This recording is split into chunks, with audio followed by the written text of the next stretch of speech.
This Biomech tattoo sleeve had a lot of limitations, because the client had, well, there is a cover-up on the shoulder. Nothing major, just a few lines, because I started a tattoo, but he didn't like how it was turning out, so he contacted me and he asked me if I could do something, and it could be done, because there are few lines, even if they are, of course, ruining a little bit the flow. But apart from that, he wanted a Biomech, but at the same time he wanted an armor, like from the shoulder to the half of the sleeve, an armor. Then he wanted a kind of band around the elbow with, I don't remember, something like electric stuff.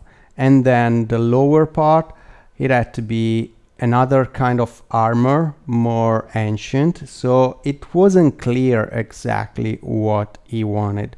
And so I had to try to understand if he wanted just an armor or a Biomech, because it was they was two different things. Here you can see I scanned the design, and of course my scanner is not so big. I'm working in real size, so I have to put together all the pieces. And apart from that, he wanted this Biomech. Then he wanted also some sort of chains that are coming from a comic book or an anime or a video game. I don't remember that is the character from the video game or the anime, I don't know. So he wanted this kind of chain inside his design. And then he wanted also an eye taken from that character. So there was limitation over limitations over limitations. And every artist that is working with some sort of abstract style, as the Biomech is, they know how hard and complicated it is to work with so many limitations in a style that is basically abstract, and it should leave a lot of freedom to the artist to develop his style, to develop everything. So anyway, the guy, fortunately, he was open-minded, so he followed my suggestion, and I was able to. And I forgot, there was also some sort of centipede that they had to go on the back and on the chest, but well, we'll think about that later. Anyway, he fortunately was open-minded, so he just wanted those kind of chains and that eye that I thought, okay, I will put that eye where I have already that sort of cover up that I have to do. There is this kind of ring, and I can place it there. So probably it would be enough. So I started to work in my own way. I developed, as you can see, I'm working in 3D because it gives me the chance to see how it will develop the work on the real arm, because of course during the lockdown we didn't have chance to meet each other, so everything was done by on Skype and by email. So it was quite difficult, both for the project and both for the discussion of the project. But anyway, after a few emails and video chat, we were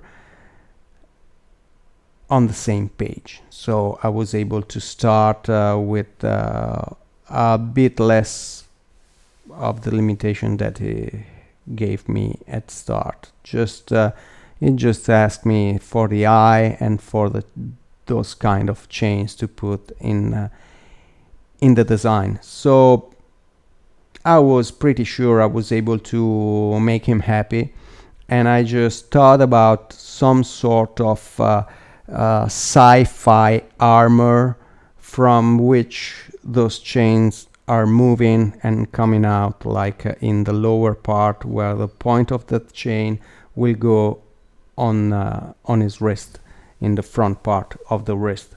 So I thought about the tube, about something that he showed me, what he liked, so I knew perfectly that he wanted some sort of sci-fi armor with a little bit of tubes and something that would make that mechanical. And he also liked the idea of a transition between an old armor and a modern armor, but I didn't like the idea, so I thought, okay, I will develop myself my idea and then I will show it to him, and I'm pretty sure he will be happy. That in that little frame you've seen the cover up, the tattoo that's already there, and it's on the shoulder. So I started working, and I did my own version, and to give him that kind of idea about the old and the new, I just added a little bit of filigree here and there, and you will see later. And that was my first idea, so something really modern, really, as you can see, sometimes I jump back and forth to the picture that he sent me so that I can understand exactly where the lines of the old tattoo are and how I can work on that. So that is the eye. And so that idea about something extremely modern, sci-fi and so on, combined with the filigree would work. Here you can see the great thing of Photoshop. You can create your own brush, as I did for the tubes. I just created a brush made with a circle, and then I just adjusted the spacing between my strokes so that I could create those tubes. And here about the filigree, of course I could have created myself, but what's the point? I mean, it will take a lot of time, and I just need a few decoration that anyway I have to simplify a lot to make it work, because anyway it will be a little one, so it will be just about a little bit of shading and black lines and white lines to make the idea that they are engraved in the armor. So I just found something on Google, and I'm using them. I multiply and then I trace the part that I need. That's all I did, but the effect at the end, it would be good enough and nice to see, and something also original, I think, because what I see when I look at the Biomech, I see that everybody is using the same exact vocabulary, always the same, and anytime that someone come out with something new, there's a plethora of tattoo artists that are just copying the style. Well, if you like Biomech, for sure you know who Lux Altera is, Marcus Leonard, and I'm lucky and proud to be tattooed by him. And we also have a project to complete on my chest. I already have an arm and a leg done by him, and I'm very happy. And he reinvented the Biomech. He created its own vocabulary, and I think it's great for that. And many other just follow and just copy his style in the exact same way. They are just trying to reproduce what he's doing, and I think it's unfair to him and to the art.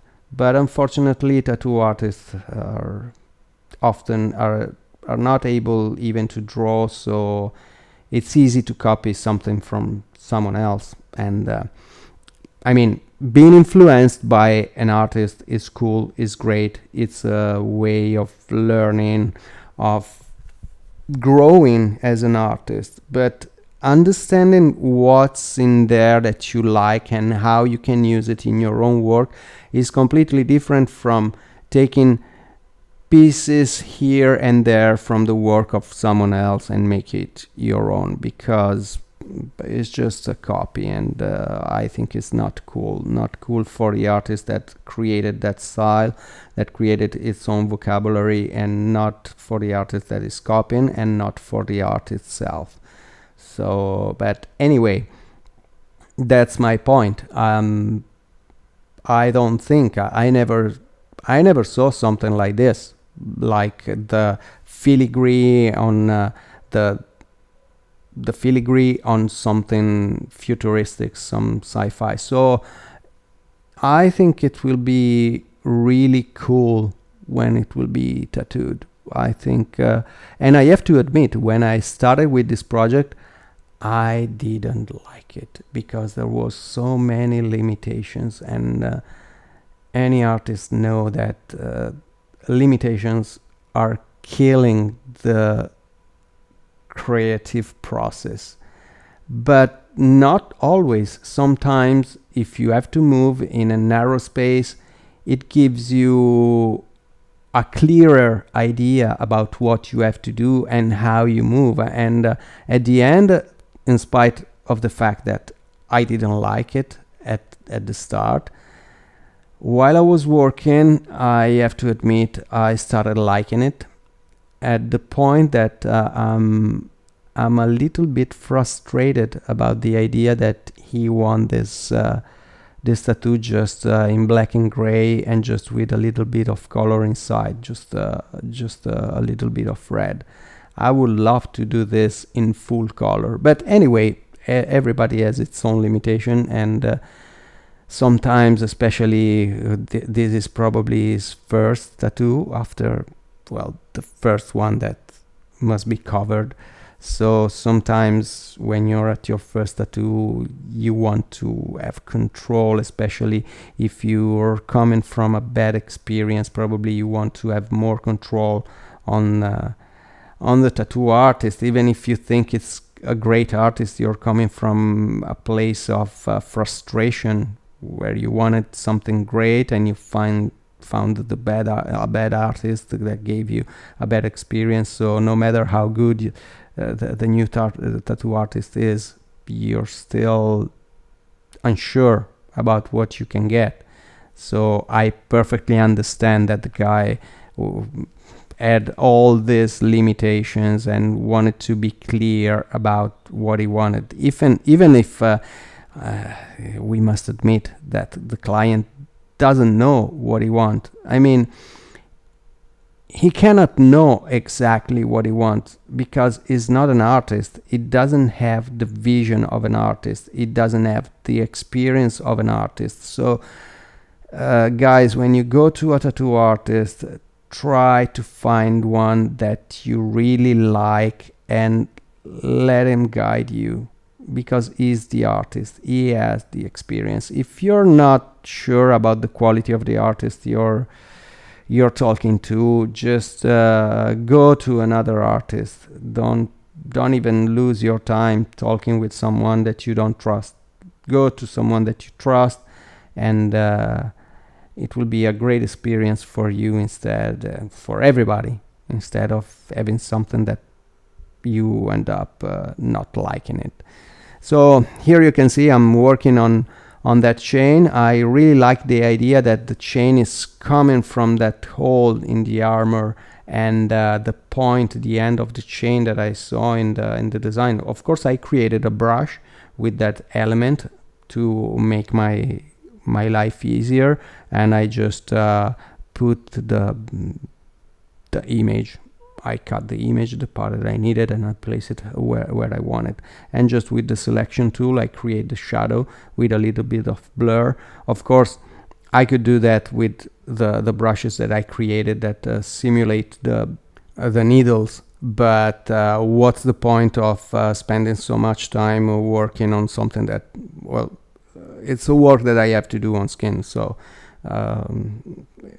it's a matter of be smart and try to reach the result and the design that you have to show to your client, because of course when you can save time, it's better for everybody. Sometimes there's no point to make a perfect illustration of what you have to tattoo, when you have already in mind and you know what to do and how to move on the skin.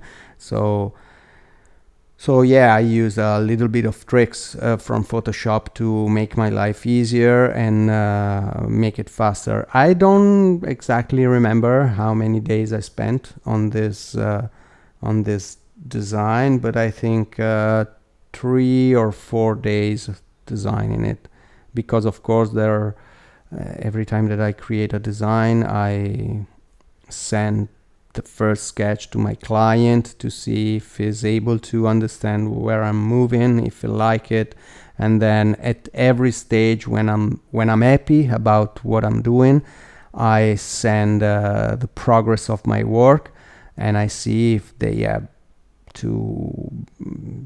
not sure about something, or they want something modified or whatever, and of course, so that we can move forward to the desired result. And I think it's well, at least is my way of working, and I find it quite good for me and for my clients. They are very happy to participate in the developing. Of course, they are not participating actively, but still they have the chance to see the work in progress. And because of course nobody wants to reach the end of the design and then show that to your client, and they will see that and think, well, it's not what I wanted, I don't like it. You lose time, the client is frustrated, and a frustrated client doesn't trust you, and the tattoo art is a matter of trust. And I think I found my way to gain the trust of my clients, even if sometimes it's not so easy, because of course until they're not seeing what you're able to do, even if they look at your portfolio, especially in these times where everybody is copying everybody, there are so many tattoo artists that are just tracing machines, let's be honest. Of course the client is not sure, because when you look at your work, he sees amazing work, but he doesn't know if it's just if you just traced that design or not. So when they see that everything you do, at least in my case, is just coming from your head and from your hand, and you're not tracing anything apart from little details or something that it's useful for the work, well, that's great for them, and they feel in good hand. So yeah, I think every tattoo artist should work like this, being an artist basically, and not a tracing machine. Everybody is able to trace. Sorry to say that, but when I was in school, I remember my teacher that at the first year, when we were just copying pictures, and we thought we were great artists because we were just copying pictures very well, but just copying pictures. He told us, you're just in the first year of school, you think you're an artist, but you're just copying stuff. You're creating nothing. And yeah, I think that many tattoo artists are still in that area where they think, and many people, unfortunately, they think they are great artists, but basically they are not artists, they are just copy machines. And I understand that the client that is not trained in art probably think, oh, it's great, look, it's the same as the picture. And he doesn't realize that if he wants, in a year or two, he could be able to do exactly the same, because as my teacher was saying, even a dog is able to copy. It's just a copy. It's already bidimensional. Everything is there. The first copy will be not so good. The second copy maybe would be better, but yeah, it's just a copy. Anyway, whatever. In the top area here where I'm working now is, well, There will be the centipede, but I forgot while I was drawing, and so I placed again the chains that I created with the brush that I of course created before. For the rest, it's great to create new brushes with Photoshop. But anyway, I for sure will change those chains with the centipede when during the process, so I probably would do that freehand. But here in that area, I didn't like the shape, that round shape, red shape that remember something like the Looney Tunes logo, and so that's why I added those two metal plates from which I will make the centipede coming from, like is sort of insert in the shoulder. But as I told you, that area I will work on that during the process, so I can see live, because of course also working on a 3D model, there are a few limitations. For instance, this one, it's quite difficult to work on a shoulder and then also work on the chest and on the back. Even if I use a 3D model, the complete 3D model, the texture is quite difficult to work on, so that's something that I will do freehand. And in this area here, because it's inside the arm and usually it's quite painful, I just wanted to make it easier for my client, so I thought about something still mechanical that would go accordingly with all the rest of the design, but still less detailed and easy to work on, so it will take not too much time. I don't have to spend too much on details and stuff like that. It will be quite easy, and still I think it's a cool idea, easy but effective. But anyway, I don't care too much, because I will work on that area. Probably I will fix it freehand, because when you work on something like this anyway, you have to consider that you have to work on the inside of the arm, where you have to adjust all the design, and a little bit of freehand must be done for sure. Well, a little bit of freehand must be done anyway, because it's quite different to work from a 2D area like here and then place it on the arm. Of course, I will need to adjust a little bit, and it was the idea, because I didn't like the idea of the perfect round shape of the eye. I decided to place it in that area, and to me it looks a lot better.